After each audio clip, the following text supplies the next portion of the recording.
നമുക്ക് നഷ്ടമായിട്ടുള്ള മുഴുവൻ തുകയും തിരിച്ചു ലഭിക്കുമോ? ഇല്ല. ഇവിടെ RBI പറഞ്ഞത് ചുമ്മാതെ ഇരുന്നാൽ ലഭിക്കുമോ? ഇല്ല. ഇതിന് കണ്ടീഷൻസ് ഉണ്ട്. RBI 2 കണ്ടീഷൻസ് ആണ് വെച്ചിട്ടുള്ളത്. ഒന്നാമത്തെ കണ്ടീഷൻ, ഡിജിറ്റൽ തട്ടിപ്പിൽ ഇരയായ ആളുകൾക്ക് ഒരു ആശ്വാസ വാർത്തയുമായിട്ടാണ് RBI രംഗത്ത് വന്നിട്ടുള്ളത്. RBI പറഞ്ഞിട്ടുള്ളത് ഡിജിറ്റൽ തട്ടിപ്പിൽ ഇരയായ ആളുകൾക്ക് കോമ്പൻസേഷൻ കൊടുക്കാൻ വേണ്ടിയിട്ട് പുതിയൊരു പദ്ധതി രൂപീകരിക്കുന്നുണ്ട്, അതിന്റെ ഡ്രാഫ്റ്റ് ചെയ്തുകൊണ്ടിരിക്കുന്നുണ്ട് എന്നാണ് RBI പറഞ്ഞിട്ടുള്ളത്. ഇതിന്റെ എലിജിബിലിറ്റി എന്താണ്, ഏതൊക്കെ ഫ്രോഡാണ് ഇതിൽ ഇൻക്ലൂഡ് ചെയ്യുക, അതുപോലെ ഇതിന്റെ കണ്ടീഷൻസ് എന്താണ്, അതുപോലെ ഇത് എങ്ങനെ വർക്ക്ഔട്ട് ആവുന്നു, ഫണ്ടിങ് എങ്ങനെ വരുന്നത് എന്നൊക്കെ കാര്യങ്ങളൊക്കെ അറിയാൻ വേണ്ടി ഈ വീഡിയോ മുഴുവനായിട്ട് കാണാൻ ശ്രമിക്കുക. നമുക്കറിയാം, ഓരോ ദിവസവും ആയിരക്കണക്കിന് ആളുകളാണ് ഈ ഡിജിറ്റൽ ഫ്രോഡിൽ കുടുങ്ങിപ്പോകുന്നത്. അതിൽ അൺഎഡ്യൂക്കേറ്റഡും ഉണ്ട്, എഡ്യൂക്കേറ്റഡ് ആയിട്ടുള്ള ആളുകളുമുണ്ട് എന്നുള്ളതാണ് ഒരു ഞെട്ടിപ്പിക്കുന്ന സത്യം. കാരണം എത്ര എഡ്യൂക്കേഷൻ ഉണ്ട് എന്ന് പറഞ്ഞിട്ടും കാര്യമുണ്ടാവുന്നില്ല. എഡ്യൂക്കേറ്റഡ് ആയിട്ടുള്ള ആളുകളും ഈ ഒരു ക്രൈമിലേക്ക് പെടുന്നുണ്ട്. ഇതിൽ ഏതൊക്കെ ഈ RBIയുടെ പുതിയൊരു പദ്ധതിയിലേക്ക് ഏതൊക്കെ ഫ്രോഡാണ് ഇൻക്ലൂഡ് ആയിട്ടുള്ളത്? RBI പറഞ്ഞിട്ടുള്ളത് ക്രെഡിറ്റ് കാർഡ്, അതുപോലെ ഡെബിറ്റ് കാർഡ്, അതുപോലെ ഇന്റർനെറ്റ് ബാങ്കിങ്ങിലുള്ള ഫ്രോഡുകളൊക്കെ ഇതിൽ ഉൾപ്പെട്ടിട്ടുണ്ട് എന്നാണ് പറഞ്ഞിട്ടുള്ളത്. അതുപോലെ തന്നെ OTP സംബന്ധമായിട്ടുള്ള തട്ടിപ്പുകളും ഈ ഒരു സ്കീമിൽ കൊണ്ടുവരുമെന്നാണ് പറഞ്ഞിട്ടുള്ളത്. അതുപോലെ നമുക്ക് നഷ്ടമായിട്ടുള്ള മുഴുവൻ തുകയും തിരിച്ചു ലഭിക്കുമോ? ഇല്ല. ഇവിടെ RBI പറഞ്ഞിട്ടുള്ളത് 85%, അതായത് നമ്മളുടെ എമൗണ്ട് എത്രയാണോ പോയിട്ടുള്ളത് അതിന്റെ 85% നമുക്ക് ലഭിക്കും. ഇല്ലെങ്കിൽ മാക്സിമം 25,000 രൂപയാണ് ലഭിക്കുക. ഈ ഒരു ത്രഷ് വെക്കാനുള്ള കാരണമായിട്ട് RBI പറഞ്ഞിട്ടുള്ളത് ഇന്ത്യയിൽ നടക്കുന്ന ഫ്രോഡ്, ഡിജിറ്റൽ ഫ്രോഡ് നടക്കുന്ന 65% ഫ്രോഡുകളും 50,000 രൂപയോ അല്ലെങ്കിൽ അതിൽ താഴെയോ ആയിട്ടുള്ള ഫ്രോഡുകളാണ് നടക്കുന്നത്. അതുകൊണ്ടാണ് ഇങ്ങനെ ഒരു ത്രഷ് വെച്ചിട്ടുള്ളത് എന്നാണ് RBI പറഞ്ഞിട്ടുള്ളത്. പക്ഷേ ഇതൊരു ഡ്രാഫ്റ്റ് മാത്രമാണ് RBI പറഞ്ഞിട്ടുള്ളത്. ഒരുപക്ഷെ അത് ആ ത്രഷ് ചേഞ്ച് ആവാനുള്ള സാധ്യത ഉണ്ട് എന്ന് പറഞ്ഞിട്ടുണ്ട്. ഇതൊരു ഡ്രാഫ്റ്റ് മാത്രമാണ് ഇതുവരെ ഇറക്കിയിട്ടുള്ളത്. ഇനി ഇത് പബ്ലിക്സിന് വേണ്ടിയിട്ട്, പബ്ലിക് ഒപ്പീനിയൻസിന് വേണ്ടിയിട്ട് പബ്ലിക്ലി നോട്ടീസ് ചെയ്യുമെന്ന് പറഞ്ഞിട്ടുണ്ട്. അപ്പോൾ പബ്ലിക് ഒപ്പീനിയനും കൂടി എടുത്തതിന് ശേഷം, കണക്കിലെടുത്തതിന് ശേഷമായിരിക്കും ഒരു ഫൈനൽ ഡ്രാഫ്റ്റ് കൊണ്ടുവരിക. അതുപോലെ ഈ ഒരു കോമ്പൻസേഷൻ ഫണ്ട് മുഴുവനായിട്ടും ബാങ്കാണോ വഹിക്കേണ്ടത്? അല്ല. ഈ ഒരു 100% ഫണ്ടിൽ 15% കൺസ്യൂമർ തന്നെ വഹിക്കണം. അതാണ് 85% തിരിച്ചു ലഭിക്കുകയുള്ളൂ എന്ന് പറഞ്ഞിട്ടുള്ളത്. ബാക്കിയുള്ള 85%-ൽ 70% RBI ഫണ്ട് ചെയ്യും. അതുപോലെ 15% ബാങ്ക് ഫണ്ട് ചെയ്യും. അങ്ങനെയാണ് 85% ഫണ്ട് ചെയ്യുന്നത്. ബാക്കിയുള്ള 15% കൺസ്യൂമർ നമ്മൾ എന്ത് ചെയ്യണം? അത് സഹിക്കണം. അതുപോലെ RBI പറഞ്ഞിട്ടുള്ളത് ഈ ഒരു ഫണ്ടിങ്, അതായത് RBIയുടെ 70% ഫണ്ടിങ് വരാനുള്ള സോഴ്സ് എന്ന് പറയുന്നത് ഡിപ്പോസിറ്റ് എഡ്യൂക്കേഷൻ ആൻഡ് അവയർനെസ് ഫണ്ടിൽ നിന്നാണ്. ആ ഫണ്ടിൽ ഒരുപാട് ഡിപ്പോസിറ്റ്സ് ഉണ്ട്.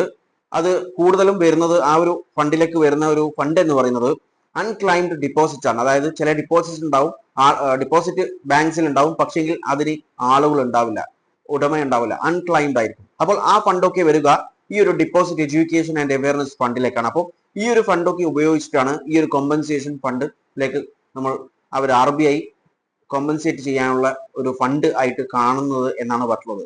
അതുപോലെ ഇത് ചുമ്മാതെ ഇരുന്നാൽ ലഭിക്കുമോ? ഇല്ല. ഇതിന് കണ്ടീഷൻസ് ഉണ്ട്. RBI 2 കണ്ടീഷൻസ് ആണ് വെച്ചിട്ടുള്ളത്. ഒന്നാമത്തെ കണ്ടീഷൻ, ഈ ഒരു ഫ്രോഡ് നടന്നിട്ടുണ്ടെന്ന് തെളിയിക്കണം.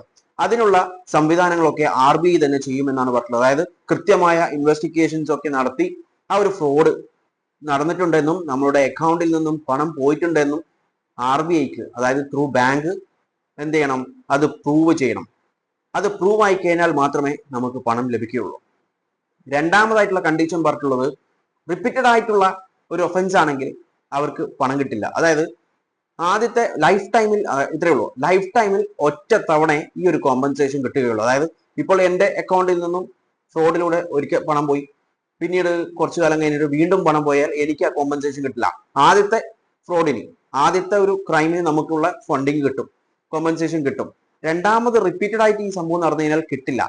അതിന് കാരണമായിട്ട് RBI പറഞ്ഞിട്ടുള്ളത് ഒരുപക്ഷെ ഫ്രോഡ് നടത്താം, അതായത് സെൽഫ് ഫ്രോഡ് നടത്താം ചില ആളുകൾ ഈ പണം കോമ്പൻസേഷൻ കിട്ടാൻ വേണ്ടിയിട്ട്. പിന്നെയുള്ള കാര്യം എന്ന് പറയുന്നത്, നമ്മൾ അത്ര അവെയർ ആവില്ല. കാരണം നമുക്ക് കോമ്പൻസേഷൻസ് കിട്ടുന്നുണ്ടെങ്കിൽ, അതായത് നമ്മുടെ ഫണ്ട് പോയാൽ നമുക്ക് കോമ്പൻസേഷൻ കിട്ടുന്നുണ്ടെങ്കിൽ നമ്മൾ അത്ര അവെയർ ആയിട്ട് നിൽക്കില്ല. പക്ഷെ ആ അവെയർനെസ് വരണം. അതിന് വേണ്ടിയിട്ടാണ്, അതായത് ആദ്യം ചിലപ്പോൾ നമുക്കറിയാതെ, നമ്മൾ ശ്രദ്ധിക്കാത്ത രീതിയിൽ, അതായത് അത്ര അവെയർ ആവാതെ നമ്മുടെ കയ്യിൽ നിന്നും ചിലപ്പോൾ ഫണ്ട് പോകും. അതായത് ഫ്രോഡ് നടന്ന്, സൈബർ ഫ്രോഡ് നടന്ന് നമ്മുടെ കയ്യിൽ നിന്ന് ഫണ്ട് പോകും. ഇനി രണ്ടാമത് അത് നടക്കില്ല, കാരണം പിന്നീട് നമ്മൾ അവെയർ ആവും ആ ഒരു സിറ്റുവേഷനിൽ.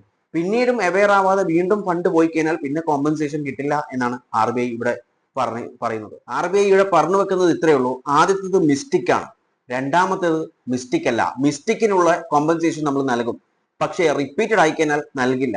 പിന്നെ അതുപോലെ ഇന്ത്യൻ സൈബർ ക്രൈം കോർഡിനേഷൻ സെന്ററിന്റെ റിപ്പോർട്ട്സ് ഉണ്ട്. അതായത് attached office to the ministry of home അഫയേഴ്സിന്റെ അറ്റാച്ച് ചെയ്തിട്ടുള്ള ഇൻസ്റ്റിറ്റ്യൂട്ട് ആണ് ഈ I4C എന്ന് പറയുന്നത്.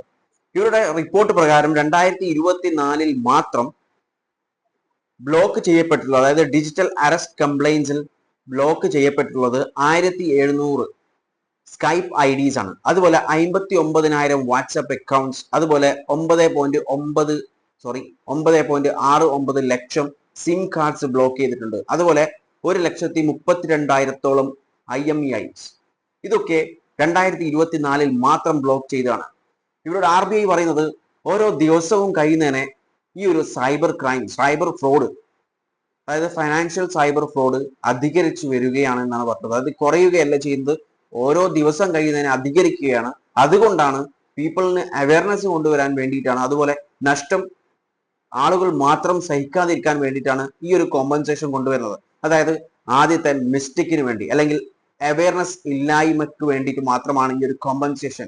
പിന്നീട് റിപ്പീറ്റഡ് ആയിട്ട് വീണ്ടും ഈ ഒരു ഫ്രോഡ് നടന്നു കഴിഞ്ഞാൽ, അതായത് ഒരേ ആളുടെ അക്കൗണ്ടിൽ രണ്ടാമതും ഈ ഒരു ഫ്രോഡ് നടന്നു കഴിഞ്ഞാൽ അത് അവരുടെ അറിവില്ലായ്മയായി കണക്കാക്കാൻ സാധിക്കില്ല എന്നാണ് RBI ഇവിടെ കാണിക്കുന്നത്. ഈ ഒരു സ്കീമിനെ കുറിച്ച്, അല്ലെങ്കിൽ സ്കീം വന്നിട്ടില്ല, ഇത് ഡ്രാഫ്റ്റ് മാത്രമാണ്. ഇത് ഡ്രാഫ്റ്റ് ചെയ്ത് ഫൈനൽ ആയി കഴിഞ്ഞാൽ പിന്നീട് ജനങ്ങളിലേക്ക്, പബ്ലിക്സിന്റെ ഒപ്പീനിയൻസിന് വേണ്ടിയിട്ട് പോസ്റ്റ് ചെയ്യും. അതിനുശേഷമാണ് ഇതിന്റെ ഫൈനൽ ഡ്രാഫ്റ്റ് അവർ ഇറക്കുക. അപ്പോൾ ഇതിനെക്കുറിച്ച് നിങ്ങളുടെ അഭിപ്രായങ്ങൾ കമന്റ് ബോക്സിൽ രേഖപ്പെടുത്തുക. വീഡിയോ ഇഷ്ടപ്പെട്ടിട്ടുണ്ടെങ്കിൽ ലൈക്ക് ചെയ്യാനും മറ്റുള്ളവരിലേക്ക് ഷെയർ ചെയ്യാനും മറക്കല്ലേ. And thanks for watching me and stay tune four another video. Okay, thank you.